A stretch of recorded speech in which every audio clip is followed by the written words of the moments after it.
राज्यात मुंबई, ठाणे, पालघर ग्रामीण आणि शहरी भागातील पानपट्टी दुकानांवर गुटखा आणि तत्सम प्रतिबंधित पदार्थांची सर्रासपणे विक्री होतीये.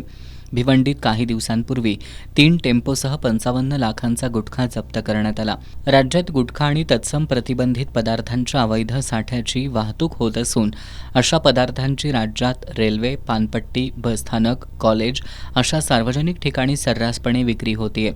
याकडे आमदार सतेज पाटील यांनी विधान परिषदेत लक्ष वेधलं. गुटखा आणि तत्सम अंमली पदार्थांची अवैध मार्गानं विक्री, साठा आणि वाहतूक करणाऱ्या व्यावसायिकांवर तसंच संबंधित क्षेत्रातील जबाबदार अधिकाऱ्यांवर आतापर्यंत काय कारवाई करण्यात आली आहे, असा प्रश्न आमदार सतेज पाटील यांनी विधान परिषदेत उपस्थित केला.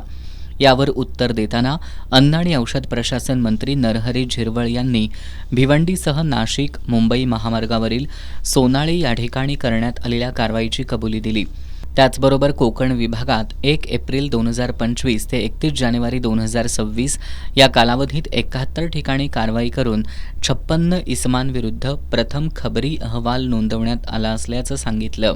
अन्न आणि औषध प्रशासनातील सर्व संबंधित अधिकाऱ्यांना त्यांच्या कार्यक्षेत्रातील प्रतिबंधित अन्नपदार्थांची अवैध मार्गानं विक्री, साठा आणि वाहतूक करणाऱ्या व्यावसायिकांवर प्रभावीपणे कारवाई करण्याचे निर्देश देण्यात आले आहेत. जर प्रतिबंधित अन्नपदार्थांची विक्री, साठा आणि वितरण होत असल्याचं निदर्शनाला आलं तर कार्यक्षेत्रातील सर्व संबंधित अधिकाऱ्यांना जबाबदार धरण्यात येईल, अशा सूचना देण्यात आल्याचं मंत्री नरहरी झिरवळ यांनी सांगितलं.